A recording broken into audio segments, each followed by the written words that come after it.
Salut tout le monde, je suis très contente de vous retrouver aujourd'hui pour une nouvelle vidéo.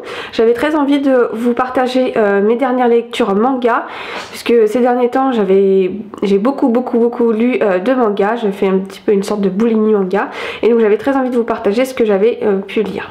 C'est parti, on commence tout de suite.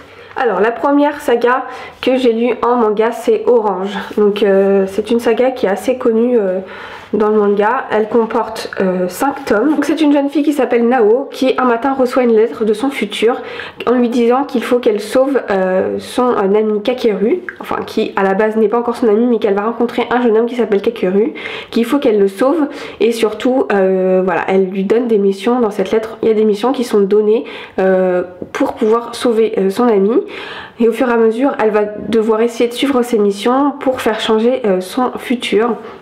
Voilà, c'est difficile pour elle puisque c'est une jeune fille qui est assez introvertie, qui a pas mal de difficultés à pouvoir se lancer des défis et tout ça, donc ça va être un petit peu compliqué pour elle, mais elle va tenter chaque jour de mener à bien en fait sa mission. Et au fur et à mesure de l'histoire, voilà, elle va connaître cet ami Kakeru, va y avoir des sentiments qui vont naître envers lui. On le sait assez rapidement en fait, hein.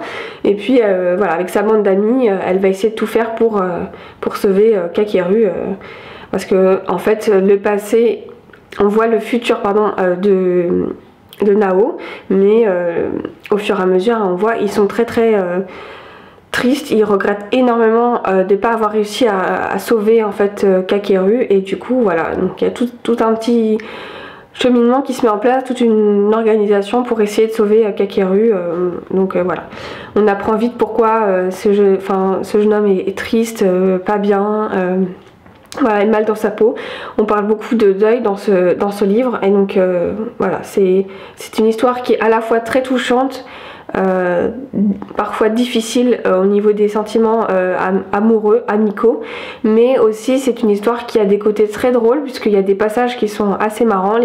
Chaque personnage a une personnalité très différente, et franchement c'est vraiment une très jolie histoire, et en même temps très touchante et assez drôle par moment. Donc voilà, je vous la recommande à 100%. Je vais vous montrer chaque couverture. Je trouve que les couvertures sont plus belles les unes que les autres. Donc tome 1, 2, 3, le tome 4, le tome 5. Et à l'intérieur, pour vous montrer un petit peu comment sont dessinés les personnages, si vous arrivez à voir. Voilà, le manga est comme ceci. Donc si vous avez jamais lu ce manga, que vous adorez les mangas, les shoujo, parce que c'est un shoujo, je vous recommande à fond cette histoire. Voilà, elle se compose que de 5 tomes, donc ça va assez vite à lire, et c'est vraiment très mignon. Ensuite, un autre manga dont je vous ai déjà parlé, c'est Perfect World, aux éditions Akata, que j'ai déjà lu, que je vous avais déjà présenté en point lecture. C'est une histoire pareille, c'est un shoujo, mais assez particulier, comme vous pouvez le voir sur la couverture. Ça parle d'handicap. Donc c'est un shoujo que j'aime beaucoup parce que l'histoire elle est vraiment encore plus touchante que celle d'avant, je trouve, qui a un côté très émouvant par rapport au fait qu'on parle beaucoup de handicap. Le handicap revient très souvent, il est au cœur de l'histoire en fait, plus que l'histoire d'amour en elle-même, elle est aussi présente, et je trouve que le handicap est très présent, pas forcément abordé d'une manière négative. Il y a les parties qui sont difficiles à vivre, il y a des parties très négatives parce qu'ils montrent vraiment que le handicap rend la vie compliquée, que ça soit pour vivre au niveau du futur dans une maison, que ça soit pour vivre avec quelqu'un, pour trouver l'amour. Voilà, au quotidien le handicap est vraiment décrit comme quoi c'est assez difficile à vivre, mais en même temps on voit qu'il y a des personnages, il y a des couples qui arrivent à surmonter ce handicap et qui sont très soudés. Voilà, on parle aussi de maladies, puisque le handicap peut être lié à une maladie. On parle beaucoup de maladies aussi dans ce manga. Pas sur les premiers tomes, mais sur la suite, on parle de maladies. Et franchement, je pense que c'est très bien abordé. Le sujet est vraiment bien expliqué. Et c'est pour ça que j'aime beaucoup ce manga. On aborde aussi beaucoup la relation d'amour et les questions que se pose quelqu'un qui n'est pas handicapé face au handicap. Justement, les personnes pas handicapées sont parfois confrontées au handicap et c'est vraiment voilà, vraiment très bien expliqué. Et voilà, si vous voulez vraiment savoir plus sur le handicap, la relation et tout ça, je trouve que c'est un très bon manga, très émouvant aussi. Et vraiment je vous le recommande à 1000%. Actuellement il y a 5 tomes pour le moment qui sont parus, mais la série est encore en cours. Donc comme je vous ai déjà montré, donc le premier tome qui est comme ceci.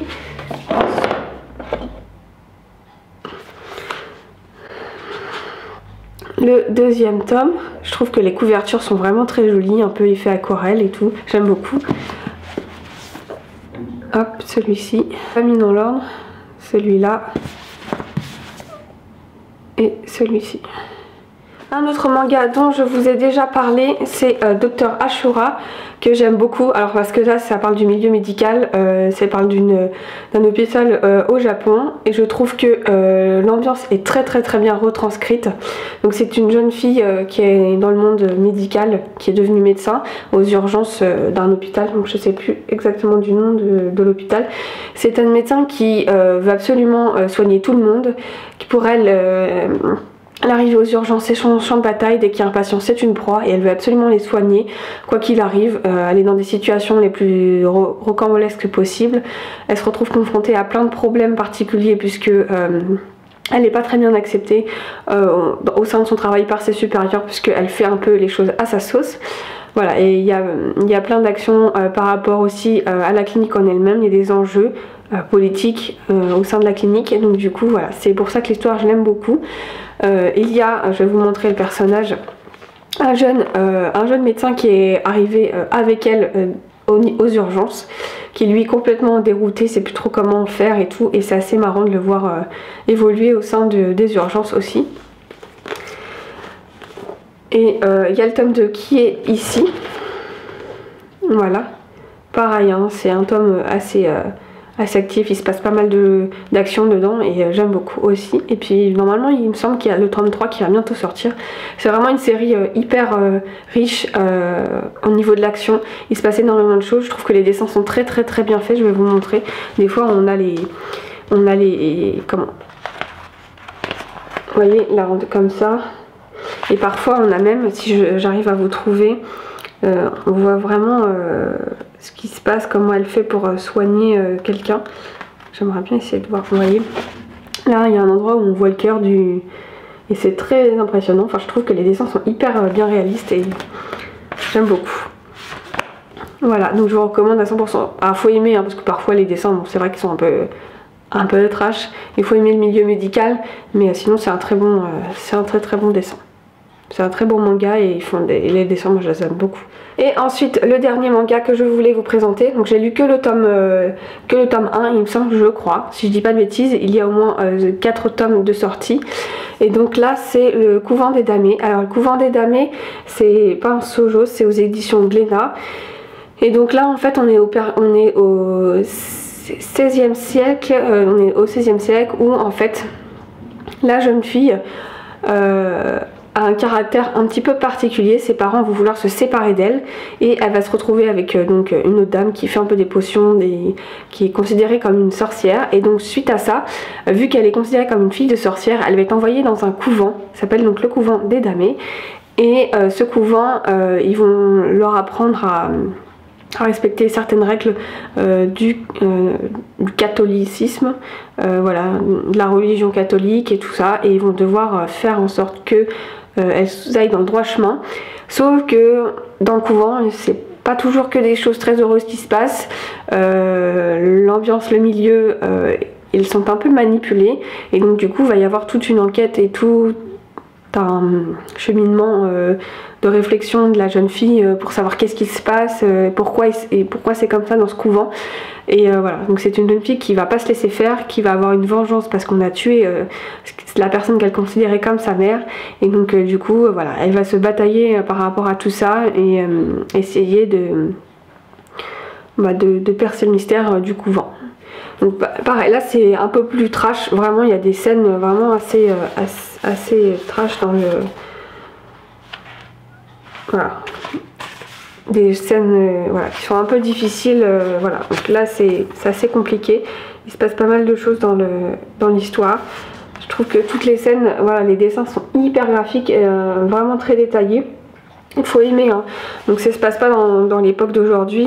Voilà, je vais pas vous montrer certaines scènes, mais voilà, c'est assez difficile et du coup il faut aimer. Je trouve que les dessins sont vraiment bien détaillés et c'est un super manga. J'ai beaucoup aimé l'histoire et j'ai beaucoup aimé ce que pouvait ressentir la jeune fille dans tout ce qu'elle a vécu et pourquoi elle est comme ça et ce qu'elle essaye de faire pour sauver sa peau en fait, hein. J'espère que cette vidéo manga vous aura plu. N'hésitez pas vous à mettre en commentaire les mangas que vous avez déjà lus, s'il y en a certains que vous avez lus que vous avez bien aimé. N'hésitez pas à mettre un pouce en l'air pour me dire si vous voulez à nouveau d'autres points lecture manga. J'espère que cette vidéo vous aura plu et je vous dis à la prochaine. Bye.